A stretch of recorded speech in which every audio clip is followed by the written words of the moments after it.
What's up, my people? Welcome to the first official episode of the Stop the Count podcast. Thank you for stopping by.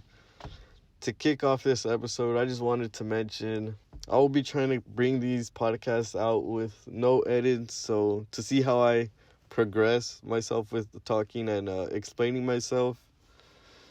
So, for the first topic of this episode, I wanted to talk about a fight that got announced a couple days ago in the boxing world.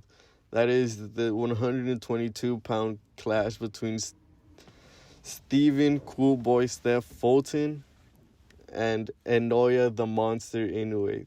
This fight is a fight a lot of people have been wanting, me myself included. I am a fan of the lower weight divisions. You know, it's honestly a very intriguing fight because it's Inoue's toughest test to date, as it should be. He's fighting a pure boxer in Stephen Fulton, and Fulton's fighting a tough power puncher for the 122-pound division. They're fighting for Fulton's two 122-pound belts. You know, hopefully, if everything goes to plan, what I've been hearing is hopefully the winner will be able to unify with MJ Akhmadaliev, who does have a fight scheduled for, I believe it is in April. So we'll just wait for that to happen. We'll be talking more about these fights as they near. In some other boxing news, Crawford and Spence have started negotiating for a fight. But honestly, who knows if that will ever happen? You know, it's just something we have to mention. So now we'll be talking about the UFC Fight Night main event. That's Petr Yan versus Merab Dvalishvili. Petr Yan is a very high-level kickboxer with the ability to get takedowns, as he's shown in prior fights. Although I feel as if he would be more cautious getting takedowns with Merab. But that doesn't diminish from the fact that he is a very high-level boxer, kickboxer. He has power. But it's just against Merab, you know, I do not believe he will be attempting many takedowns. And he is very competent on the ground as well, if Merab does get a takedown. Next, I'll be talking about Merab. Merab is a very cautious attacker at times. But if he has to, he will stand with you and fight to get his main focus is to get takedowns, getting takedowns, and it doesn't matter if he goes 0 for 10.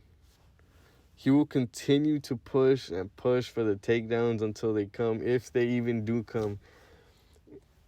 I feel as if Merab just he's happy with being in the clinch with you the whole round, as long as he's able to hit you in those knees with his. That's all he cares about, is getting those little points that the judges see.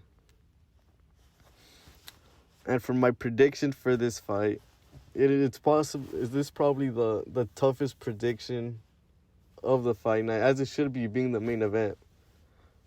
But in general, I would probably pick a Merab decision, because I feel as if Merab doesn't get tired and he will just wrestle his way to a victory. In the clinch, he will just have to keep his distance from Petr Yan. It'll honestly be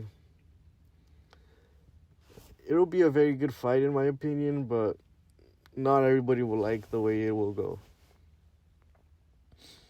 Also, on the fight night main event, on the fight card, the fight night main event for February 25th has been rescheduled to this fight night, and it's not even the co-main event. It is on the main card.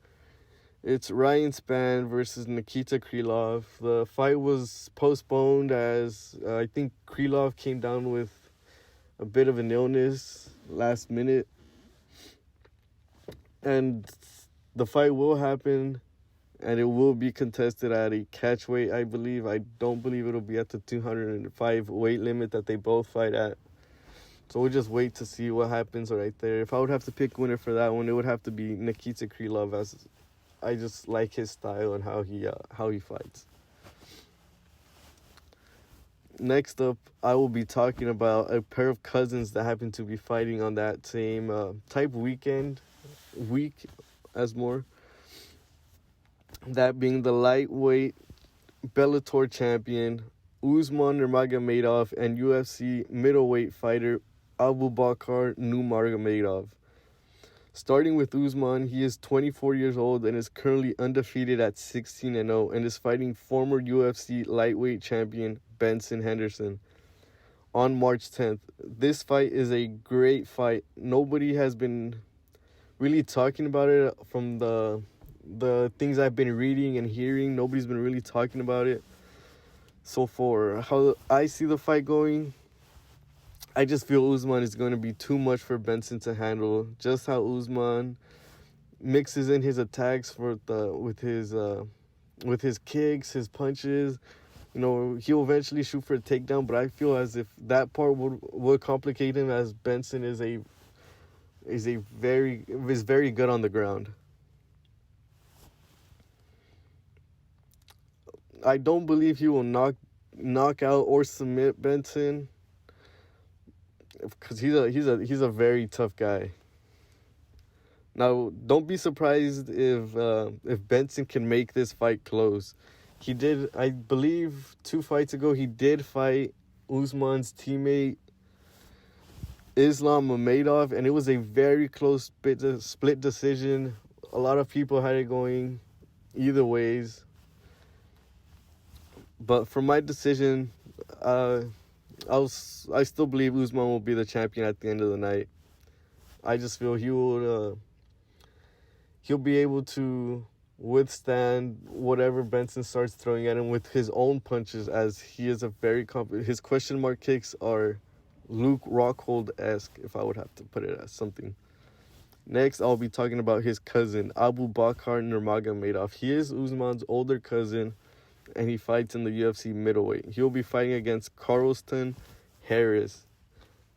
I believe he will be opening up the fight night card on March 11th. This is a very good, very, very tough fight for Abu Bakr Nurmagomedov. As you would think, he is a very good wrestler who is also competent standing up, but is always looking to get his fights in the clinch or on the ground. And on his previous fights, you've seen that against Dagestani. He fought in the Abu Dhabi card in October. I can't remember his name, but it was a very, very, I wouldn't say boring, as it did have some moments, but it was a wrestling match, and it was good for the style of UFC fights I like to watch. As for Carlston Harris, he's almost the same as Abu Bakr. His wrestling is very good. His submissions are crazy as well. He has crazy power. I would say he is a wrestling first type fighter, and if he doesn't, he will stand up, and I don't think that's where Abu Bakr wants to really see Carlston, as he just has crazy, crazy power, in my opinion. He wasn't able to show that in the Shavkat fight, but I mean, who's really been able to do anything against Rakhmonov besides Jeff Neal this past weekend, which was a very, very good fight.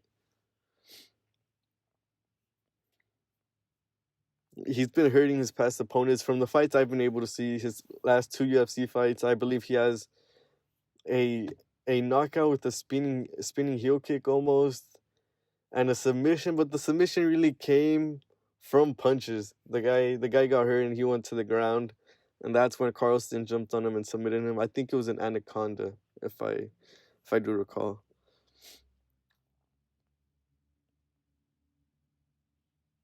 And Harris is also very good at defending takedowns. In the Shavkat fight, well, in the parts I did watch, he was holding his own against Shavkat. He wasn't really letting it go to the ground, from what I've seen. Sorry.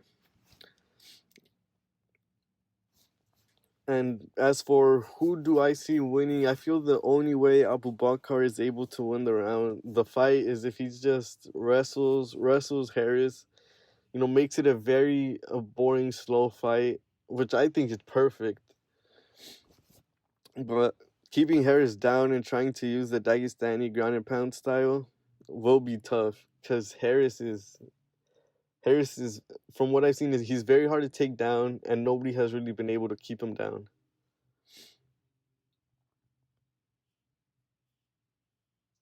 Ultimately, if I would have to pick, it would be a very hard fight for me to pick, as I am a very big fan of the whole AKA gym in general.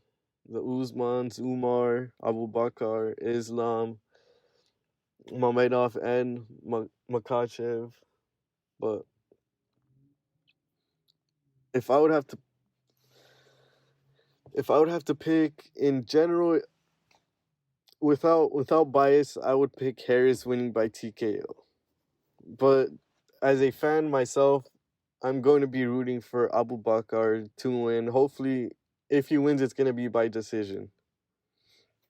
All right, guys. So next, I will be talking about the upcoming DAZN boxing card, which is headlined by prospect Diego Pacheco. He's an upcoming prospect trained by Jose Benavidez Sr. He's currently undefeated at 17-0 with 14 KOs and is currently on a 6-fight knockout streak. He's a very tall, smart fighter with power, obviously being on a 6-fight knockout streak with 14 knockouts in his career. You could say whatever you want about his opponents, but it takes power to knock a person out. He uses his height to his advantage, which is something a lot of young fighters don't really do. There has been some moments in fights where you do see him get hit, taking hard, unnecessary punishment, but I have seen Diego fight live a couple years ago, and I do believe it was before he made the switch to Jose Benavidez Sr. But in that fight, it was a great boxing performance. He ended up getting the knockout towards the end, but the whole fight, really, he was just having to chase his opponent around. I believe his opponent was also undefeated at the time, but you know, it was just an all around great performance by Diego, leading to a knockout in the closing rounds. With all that being said, I believe he's currently the best prospect the zone has in their stable, which is honestly, in my opinion, not that many. Still undefeated prospects, not already challenging for a title. Obviously, they also have Jesse Bam Rodriguez, Virgil Ortiz. They're challenging for titles, but Diego still hasn't challenged for one. Now his opponent is Jack Quellen. Quellen is going into the fight with a 21-3-1 record. The 3 losses all coming by knockouts, and 9 of his 21 wins have been knockouts. Quellen is also a very tall fighter for the 168-pound division. I believe he's only an inch or half an inch shorter than Pacheco. In his last 5 fights, he's 3-1-1. His latest loss coming to an undefeated boxer by the name of Kevin Lee Sajo. As for his style, I feel like if he likes to fight behind his jab, and he mixes up his punches very well with body to head punches. He likes to attack rather than box and run. Like he likes to pressure his opponents from the fights I have seen. As for my prediction for this fight, I think it's gonna be Diego's toughest test. It's gonna be the zone wanting to expose him to a new audience, being the fight is gonna be in England. But I believe Diego will box beautifully. Hopefully the knockout comes towards the end, because I do believe Quellen will open up and ultimately Diego will end up finishing the fight. So I believe Diego will win this fight by knockout. And another prospect I seen was on the card is a British prospect, and that is Campbell Hatton. That is Ricky Hatton's son. And now he is currently 9-0 with 3 knockouts. He fights in the lightweight division, which is a stacked division towards the top of that division. Seeing we have fights such as Loma and Haney coming up in that division.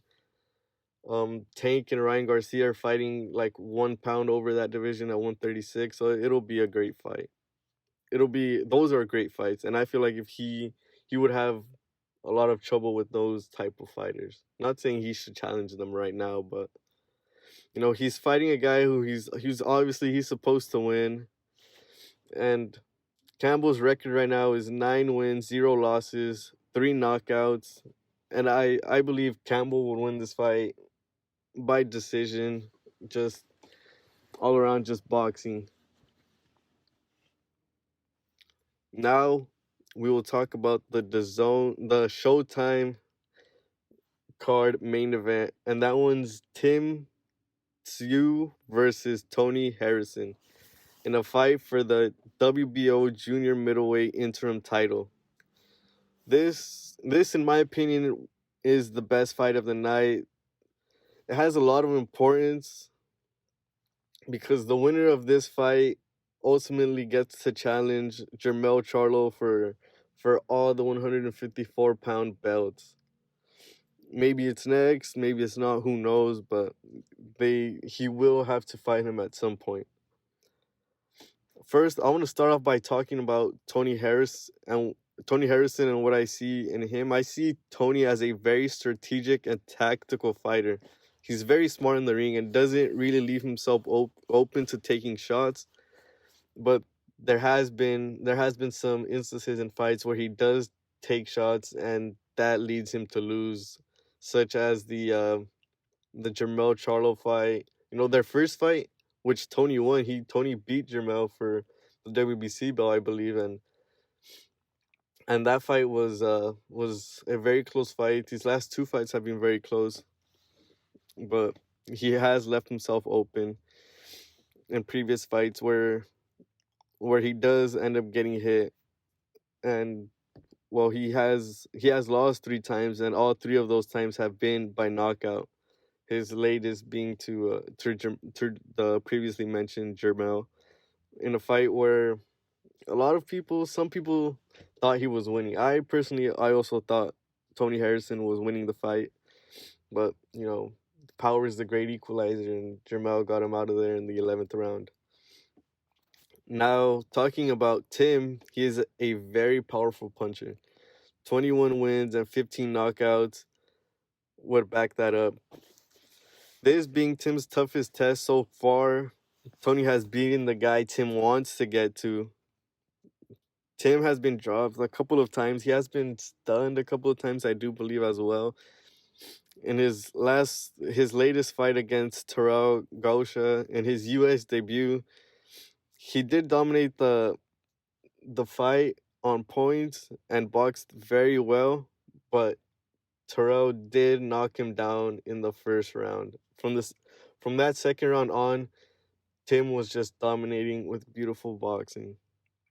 With all this being said, I believe Tony is the better boxer, but like I mentioned, he does leave himself exposed at times, and with Tim having more power, it will just be a great fight where it just depends on who will be able to land the punch first.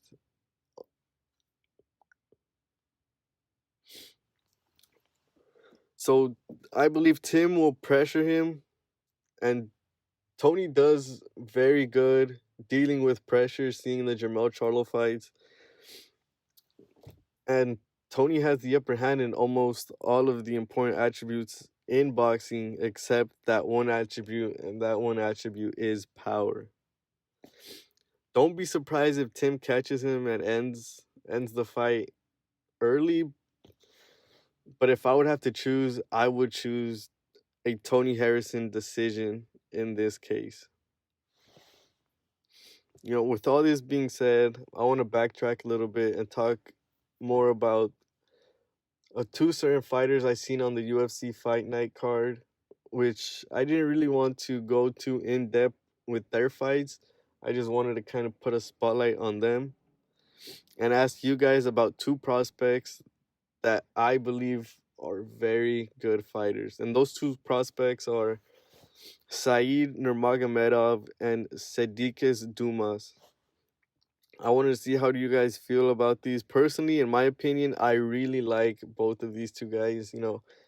Seeing Saeed or Sadiq's fight in Dynamite Contender Series, it was just crazy. I believe he's 7-0. He has the Street Fighter background. They're comparing him a lot to Jorge Masvidal. And Saeed, of course, he's not related to the other Dagestanis. I believe they are friends, like family friends, but they're not relatives. And personally, in my opinion, I really like these guys. I feel their fights are they're gonna be very good fights. And I'm also filming this part a little bit later than the previous one. And the news has just come out that Abubakar Nurmagomedov has had to pull out of his fight with Carlston Harris due to an illness. This was just reported, I believe, a couple hours ago. And I believe the UFC has been trying to finalize a fight with Carlston Harris fighting Abubakar's former opponent, Jared Gordon. And, well, I think this would be the second person already this year that has had to pull out of a fight with Carlston Harris. He was originally supposed to fight on the February 18th fight night, which that card got postponed due to his opponent having to pull out. And now this card, they're trying to have him fight, but I believe whoever he fights, he will probably end up winning. With all that being said, thank you for staying until the end. See you next week for the recap.